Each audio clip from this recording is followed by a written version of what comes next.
Hey, Steve, when we've seen the video before, too, of the huddle beforehand. If he comes off, I'll be ready. You should take me through that. And again, you talk about big stages where Kenny's talking about hitting all those threes. Game on the line in the NBA Finals, and it was your moment. Yeah, I mean, it's been replayed on NBA TV several times, so I always have the TiVo ready and gather the family around. No, I mean, you know what? That's the moment that every kid dreams of, and to actually have lived it is pretty incredible. But, you know, I didn't have a great series, but I was having a decent game. I just made a few shots in the fourth. I was feeling pretty good, and Michael was always looking ahead to what was next. He was always kind of envisioning the next play, and he said during the timeout, he said, Stockton's going to come double team me, so be ready. And I looked way more confident in that shot than I really was. I was like, oh my God, okay. But I just said, you know what, just fire away. And that's the best advice anybody ever gave me was, don't think, shoot. You know, as soon as you start thinking, that's when you miss. And I just made up my mind. If I got the ball, I was gonna shoot, and luckily it went in. He takes all the game-winning shots, and he makes all the game-winning shots. But he had a sense of passing the torch and knowing that what they were going to do based on the situation was, you know, come and double team me, and I want you to be ready. And he trusted Steve Kerr in that moment to take it and take that shot and to pass off, and Steve Kerr made it, and the rest is history from that. And we're talking about a transition today from Moses to Joshua. And I think when those moments happen, we have to be ready. We have to be ready to pass on that legacy. And the key for you and for me is to understand the legacy that's being passed on to us and to be ready for that. I've told y'all a little bit, I think, that I was a DJ in past life and kind of past history, and doing it. Roxanne's looking strangely, so hopefully that didn't affect your opinion of me. So, yeah. Interesting fact this morning. Yeah, Mike was a DJ at one point in time. So, but, yeah, well, no. Yeah, no, I got paid for different things, so yeah. But back in college, being able to do that, and then volunteering for another opportunity and being a DJ at a Christian radio station in Austin. And I had the 7 to 12 show on Tuesday nights. And one of the things that we did is it wasn't a 24-hour station, and so you didn't have anybody on the night shift from 12 to 7. So I had to close up, and we recorded on VHS tape the show from, I think, I guess 7 to 12. So then we would replay that from 12 to 7 to the times would all sync up. You know, it didn't matter if it was AM or PM. I guess people were, you know, sunny and 70. You know, people at 3 a.m. in the morning, it's not sunny and 70 outside. But being able to do that, and I remember one of the things that we did is that we did our first contest, and so I had to take callers in and everything. And so I took callers, and you know, we had a contest, and caller number 7 won. And so I was leaving that night and had played the VHS, so it would run until the morning person got there, and I'm driving back to the apartment. I was working out of town on a consulting project and doing this as a volunteer thing. And so about 15 minutes into my drive, the DJ who was on, you know, from that earlier show said, you know, we're going to have somebody call in, and caller number 3 is going to win. And my first thought was, nobody's going to be there to answer the phone. You know, I got to go back. I got to go back to answer the phone because people are going to be calling in and nobody's going to be there to answer. And then the second thought I had was, well, they'll have a winner anyway, so nobody will ever know because he'll come back on at the next segment and say, well, you know, Maria won from, you know, Austin, Texas. So, but one of the things that we did as a DJ, you never want to have dead air. And I think, you know, that's the key thing, is that in those kind of moments of transitioning between songs, you don't want to have dead air on the radio. And there was a segment where we had a 20-minute non-stop, you know, music to play, where there was no commercials and nothing. And you practice those moments. You want to make sure that all the levels are set right, that you're putting in the right music, that you've got things queued up for that. And we were coming up to that segment, and I was prepared for that. And my voice has kind of been shot this week, but I'll kind of give you the segment I went into because I was very proud of it at the moment. And said, you know, get ready for your non-stop music, 20 minutes of non-stop music on KNLE, the Candle, 88.1 FM, your station for the best in contemporary Christian music. And then I was like, backed away, and I was like, man, that was great. And pushed up the level on the master volume, and nothing was coming out. And we have speakers inside, the studio there as well. And nothing was playing. I was still reeling, and man, that was just a really great segment. I was really into that, And nothing was playing, and I was like, 20 seconds go by, and I was like, why is nothing playing? I don't hear anything in my headphones. There's nothing on the monitor speaker. And I looked down, and the level for the CD player was down. It was 0. So even though I had the master volume up, nothing was playing out of the CD. And so I cranked it on, and it were like 20 seconds into Stephen Curtis Chapman or something, and I thought maybe they thought it was just a long crescendo into, a long lead into the crescendo of the song. But, it's those moments where we don't want to have dead air. We don't want to have, in a transition of power, where somebody has passed it on to us. We want to make sure that we're continuing that song, that we're continuing the mantle that's been passed on to us. And that's where we find ourselves in Joshua. And this is a key verse. And be strong and courageous is a constant refrain that we find ourselves in Joshua. And this is a theme verse for Joshua. So we'll get to this. We're going to cover verses 1 through 9 in Joshua 1. So you can turn there. But be strong and courageous. Do not be frightened, and do not be dismayed. For the Lord your God is with you wherever you go. And I think that's something we've got to continue to remind ourselves of and to remember. That we have to be strong and courageous. That we can't be frightened, and we can't be dismayed, disheartened, disillusioned, whatever we're facing. Because God is with us wherever we go. And that pretty much says it all. We can go to other passages and other things, but that's a great verse to claim today, wherever you are and wherever you're facing. And through Deuteronomy, and we'll go there for a couple of transition passages that lead us into where we are in Joshua today, but also in Joshua, there's so many times where he's telling them, be strong and courageous. And I think a lot of times when we hear that, it's like, okay, I got it. Be strong and courageous. It's all on me. I've got, I got to have it. It's all on me. So, and I've got to live this Christian life, and I've got to be strong and courageous. That's what it's mean. But I think as we study this, we'll understand that that's not what he's saying. It's all on us. We don't have it. He has. He's got it. And he's got us in his hands, and he's living in and through us, and wants us to be strong in the Lord and courageous and have faith in the presence of fear.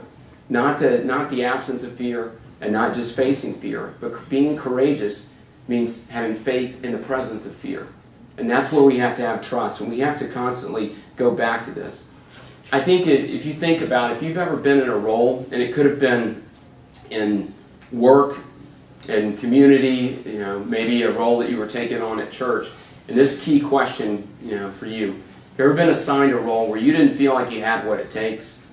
You were nervous about taking on that role. You were succeeding somebody that you didn't know if they were they were the face of the organization, or man, they're so much more talented than I am, and I'm having to step into that role. Have you ever faced a role like that, where you were nervous about that and didn't know if you had what it takes to succeed in that role? And that's the question that could have been on Joshua's mind as we get into the work kind of chapter today. So let's turn in Joshua 1 and see where Joshua was. This is the first of the historical books, and the first 5 books Moses wrote. So the first 5 books of the Bible Moses wrote. It's called the Law, the Pentateuch. Joshua starts historical books in the Bible. There's about 1,000 years of history, not just covered in Joshua, but Joshua and continuing. And it's all about the history of the Israelites, their successes and their failures, how they went from being a theocracy and being led by God, and then having judges, and then having kings, and all of the things that they did, being captured, being in captivity, all of those types of things as well. And as we find, Joshua 1, it's important, I think, to go back to Deuteronomy 34, because the death of Moses had happened, and this was a big deal. I mean, we all know Moses. He's got his own movie, The Ten Commandments. I mean, we know, what he's done, and Charlton Heston played him, and, but, I mean, Moses was a big deal. I mean, and going into the Promised Land, that's where we find the Israelites, right here. They're getting ready to go into the Promised Land. They're on the edge right there. And Moses, who has been the guy who brought down the law, he's the guy who was the conduit for God. He did all of these things. He brought the Israelites out of captivity. All of these things that he led them for 40 plus years or more. And he's dead. And in Deuteronomy 34 it says Then Moses went up from the plains of Moab to Mount Nebo to the top of Pisgah, which is opposite Jericho. And the Lord showed him all the land, Gilead as far as Dan, all Naphtali, and the land of Ephraim and Manasseh, all the land of Judah as far as the western sea, the Negeb, the plain that is the valley of Jericho, the city of palm trees as far as Zoar. And the Lord said to him, this is a land which I swore to Abraham, to Isaac, and to Jacob. I will give it to your offspring. I have let you see it with your eyes, but you shall not go over there. He had blatantly disobeyed God at this point in time. He was not going to get to lead the people in, but he was showing them the vast, promised land that he's getting ready to give to the people and the transition of it. And it says in verse 5, so Moses, the servant of the Lord, died there in the land of Moab, according to the word of the Lord. And he buried him in the valley in the land of Moab, opposite Beth Peor. But no one knows the place of his burial to this day. And Moses was 120 years old when he died. Goes on to say there was no other prophet, like Moses. God literally buried him up there. I mean, this is how significant and what a significant relationship that God had with Moses. And the people knew that. The people knew that God spent time with Moses. Here he's going up to a mountain. God's showing him the promised land. He's taking care of his burial. I mean, it's a big deal.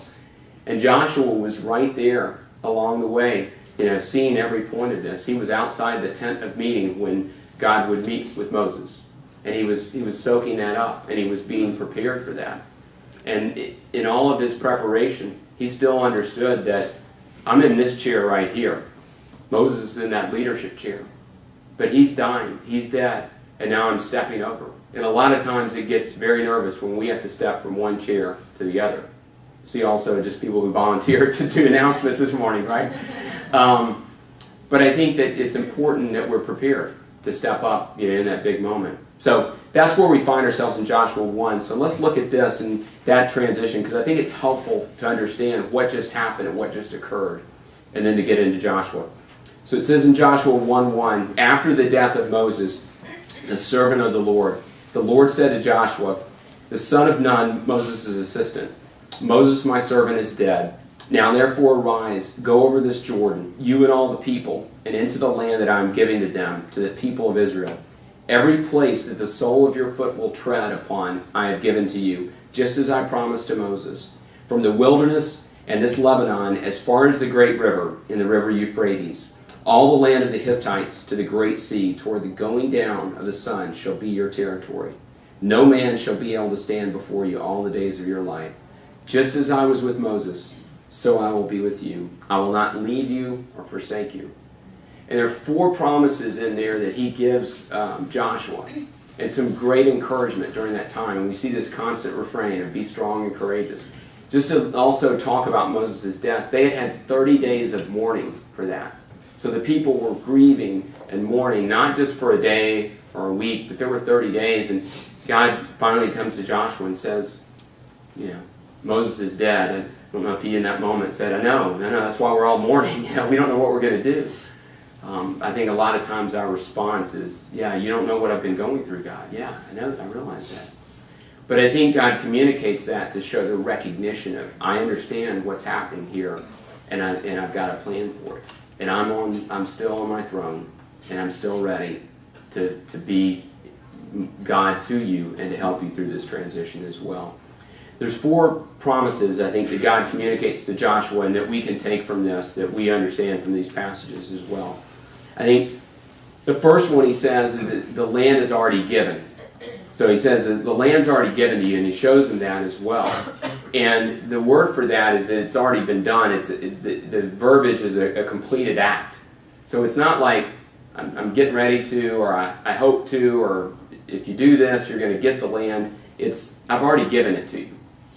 And I think that communicates assurance to them that, the work's already been done. You're still going to have to be active in the process, but I've already given it to you. There's a word for this when we think about God's sovereignty and free will, because a lot of times I think when God gives us a word on our heart and everything, but there's also our free will. Are we going to step up? Are we going to step out, into that as well? And the word is antinomy. I got this from Gina's dad. He had preached a sermon on this back when he was pastoring as well. And it's a contradiction between two apparently equally valid principles, or between inferences correctly drawn. A fundamental and apparently unresolvable contradiction or conflict. And so a lot of times we have conflict with trying to understand the difference, and how can God's sovereignty and our free will exist at the same time? And that's a whole other message, and we're not going to preach that message today or teach that, because we could really get deep into that as well.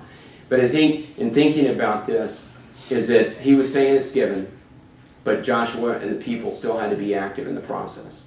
And I think as we think about God's calling in our lives, we still have to be active in the process. We can't sit back in the lazy boy and just say, okay, God, you do it. We have to be active in that process. If he's given us a word to invest in our kids, we have to be active in the process. If he has placed us with our spouse and there are things that are complementary, they may be frustrating to us, but they're complementary to us because he brought us together, and maybe we're frustrated that our spouse doesn't have that, and they're frustrated about us that we don't have that. There's reason that we're there together, and we have to embrace that and step out into that and understand why God has placed us with that person and the word that he's given to us as well. I think when we think about some of the other promises in verses 1 through 5, the other thing that he says is no man will be able to stand against you. Going back to our basketball example, I know a lot of times, especially in college, I remember some games where we may have been struggling in an intramural basketball game, and it was still really important to us at that time. So yeah, the games counted, So I never played a game that didn't count, But my teammates would say, Mike, you got to take it. He can't guard you, And when I saw that, I thought that's what God was saying to Joshua. No man's going to be able to stand, against you. He can't guard you. And it wasn't really because of anything, inherent in Joshua's strength. It was all about God. No man's going to be able to stand against you. And I think we need to think about that when we think about nothing that man wages against us or Satan wages against us to try to put fear in our hearts and to keep us from doing what he's called us to do in our marriages, in our family, and in our calling is going to stand against us, because God is there and he provides strength and he provides courage for us. And we have to trust that and to believe that and understand it. He also said, God will be with them. And I think this is a key thing, that this one and the next one, God will not fail them or forsake them. Moses clearly learned this if you go back to Exodus 3. Because when God originally called Moses, Moses brought up all these arguments. I can't speak, or surely there's somebody else, or what if I go? Why are they going to listen to me? And God reassured him, one, it's me, it's not you, Moses. It's not you, it's me, just to understand that. And he even used some practical examples. I got Aaron here, Aaron can help you, or, surely I can help you. And I think Moses learned that during the time and transitioned that into Joshua as far as understanding that. And Moses even communicates that going back to Deuteronomy 31, when he told the people, we won't get into that passage today, but in Deuteronomy 31, Moses goes before the people and says, I'm old and I can't go out and come in anymore, and Joshua's going to be the man, and God's going to be with you, and it's going to be God that's going to be leading through Moses, or through Joshua. And so Moses did a great job of communicating that and saying God is with us and God is going to lead. It's not me, it's not Joshua, but it's God. And I think when we think about what we have, our responsibilities as a parent, if we think about our responsibilities in sharing the gospel, if we think about our responsibilities, as a husband, as a wife, we have to rely that there are a lot of times that we face that I can't do this, Help me to understand my wife. Help me to understand my husband, because if it's all on me, I get frustrated, or I can't understand it, or there are times when I just feel like I have no more patience. But we have to trust God in those moments to know that he's with us. And more than with us, he's in us. I mean, that's the thing I think that the people at this time didn't have. God was leading them and was with them. But we have the other side of the gospel, which is Christ in us. And a lot of times we forget that. We don't remember that God is with us. So we feel like we're facing these trials or these things that we've got to do and these responsibilities without him. And we also forget that we have Christ in us to be strong and courageous as well. If you think about the other side of the gospel and you think about the New Testament and you think about Christ in us, there are two things I think when we think about being strong. The first one is Colossians 1:27. It talks about Christ in us, the hope of glory. Paul's revealing this mystery of Christ in us, the hope of glory. Meaning, really, the hope of success, the hope of living the Christian life. That's really what that means. Not glory is a really lofty word, but just glorifying God, living the gospel, doing life. It's Christ in us. That's what we have to rely on. That's what we have to rely on, His strength and His ability to do that. And then when we talk about being courageous, we talked about it earlier. Having faith in the presence of fear. Being able to have that. Colossians 2:6 basically says, just as you received Christ Jesus the Lord, so walk in Him. So it relates back to Ephesians 2:8-9. We receive Christ Jesus the Lord by grace through faith. And so it's by grace, God's power, and it's faith. It's our active trust in Him. So again, we have to continue to step out in that. We can't just sit back. We can't just say, God, you do it. We have to step out and have an active trust daily as we walk through that. Let's look at verses 6-9, and we'll close out here, because after the 4 promises that He gives him, He comes back to this refrain in verse 6, Joshua 1. Be strong and courageous, for you shall cause this people to inherit the land that I swore to their fathers to give them. Only be strong and very courageous, being careful to do according to all the law that Moses, my servant, commanded you. Do not turn from the right hand or to the left, that you may have good success wherever you go. This book of the law shall not depart from your mouth, but you shall meditate on it day and night, so that you may be careful to do according to all that is written in it. For then you will make your way prosperous, and then you will have good success. Have I not commanded you, be strong and courageous? Do not be frightened, and do not be dismayed, for the Lord your God is with you wherever you go. So it gets back to the theme verse. See the refrain? Have I not commanded you? Be strong and very courageous. The repeat of the message is strong, because this is a key time. And I don't think it was because Joshua was a very fearful person, as well. He had great success. He had his own confidence. There was, the story about him being able to defeat the Amalekites and being strong in battle. He was one of 2 spies, Joshua and Caleb, that were the only ones that came back with a good report of, we can take this land. They sent out 12 spies, 10 of them who we don't know their names, because we don't remember them. We didn't name our kids after them. Nobody knows who these 10 were that said, we can't do it. Joshua, Caleb, there are plenty of Joshuas and Calebs that people name their sons after, right? They stood up, and they had confidence when 10 others didn't to do that. So it wasn't like he didn't have inherent, skills, and he's over there shrinking in the corner saying, I can't do this. I think as you think about yourselves, you have inherent abilities and strength and courage and all of that. But there are moments that we have to make sure that we are strong in the Lord and courageous in the Lord, because we will reach the end of our human limits at some point in time. And, in this, there are 4 expectations, I think, that he communicates in 6-10 or 6-9. Is that, if we've got these promises, if God's promising these things, that He's going to be with us, He's not going to fail us, all of those things, there are 4 things that He has of us, that we need to remain in the center of God's will. And that's what He was telling the people, that you've got to follow me. You've got to make sure that you're on my game plan, and my timing around that as well. And there are moments when we get ahead of God, right? We want to jump ahead. We want to fast forward the process. We want to change and rearrange the plan because we feel like we know better what the plan is. We need to depend on God's strength. And there's some great verses in Ephesians, and you may want to check these out. Ephesians 6:10-13, just talks about being strong and the strength and might of God and putting on the full armor of God because of the battles that you're going to face, and then details what that full armor is. But Ephesians 6:10-13 talks about that strength. And we've got to depend on His strength. We've got to make sure that we're getting in the Word and understanding who He is and what kind of power and strength that He has to be able to face that. We have to follow the Lord's guidance completely.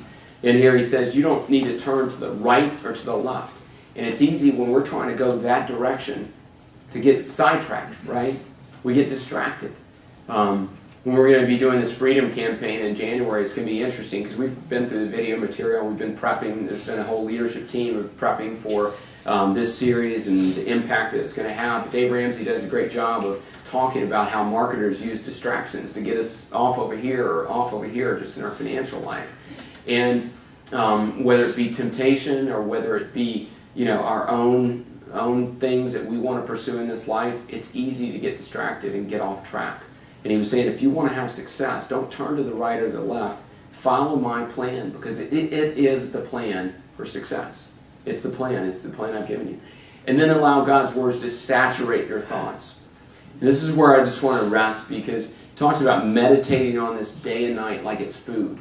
I mean, the sustenance of food. And I think we have to get into the Word. We talked about this a couple of weeks ago, about just having a daily quiet time and making sure that we're disciplined around that as well. But if it saturates our thoughts, it's going to do two things. It's going to inform our decisions that we make, and it's going to guide our actions. And if we're in the Word, and if we're looking at what does God say about this, how did God direct certain people in their lives, it's going to inform the things that we do, how we parent, how we love our spouse better, how we go out and pursue our calling every day that He's given us, how we make an impact in the workplace and the community. But also it's going to guide those decisions and actions that we make as well. And I think that, you know, as we think about the application of this, maybe it's an area that we need to step up. I think there are three things that we probably need to do with this. There's some areas that we need to step up, and I think the end of the year is a good year to think about years that we may have shrunk back, that we didn't accomplish our goals. Maybe it's as a father, you know, I need to step up more in being involved in my boys' lives. Maybe it's an area that I need to step up in a role of sharing the gospel and being bolder about that as well. So stepping up is one thing, I think, as we think about that. We also may need to step back in an area. And what I mean by this is that there may be an area of conflict we have with our spouse that, you know, there's been something that just irks us about them. They just can't get it. They can't, understand this. And we need to step back from that and give control to God and maybe appreciate that more from them. And understand there's a reason that maybe they don't have that skill and that we have that gift to be able to bring to that marriage or bring to our marriage as well. I know there are things that probably irk Gina, and there are things that maybe, irk me about her as well, but there are things that we, not her, it's all me, so it's all me. Let me just make sure I make that clear. I shouldn't have completed the sentence. Punctuation is key. Put the period and the sentence needs to do. But just in understanding each other, we need God's strength in doing that. And maybe there's areas we need to step back, from that. And then I think the third area is stepping out in faith, stepping out and sharing our faith, and being strong and courageous in that. So again, whatever that might be for you, it's a great time to think about that at the end of the year, to think about how can we be strong and courageous in our lives, and how can we accept what God is calling to us to do, and just accept the mantle that He's wanting to pass on to us as well.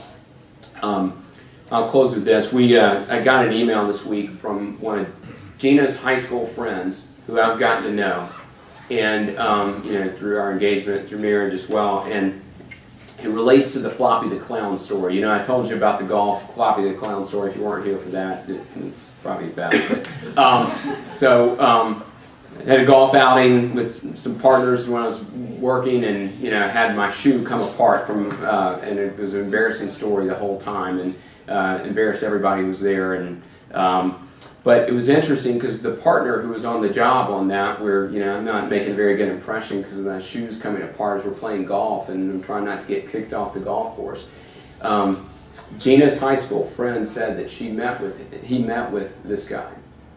And somehow Accenture and my name came up and everything. And one thing he said is, Mike, he was very influential in my decision to come to Christ. And I didn't know anything about that. I don't know if it had anything to do with the shoes or and all that. It's like, man, this guy needed Christ after that. But it was really interesting to hear that, an impact that I didn't even know I had on somebody I was working with, and being able to do that. So even in those crazy moments where you feel like you're embarrassing yourself and you have no influence or impact on somebody, God can use those moments to impact people for Christ. And each of you have been given a platform and an opportunity to impact people for Christ, even starting in your home.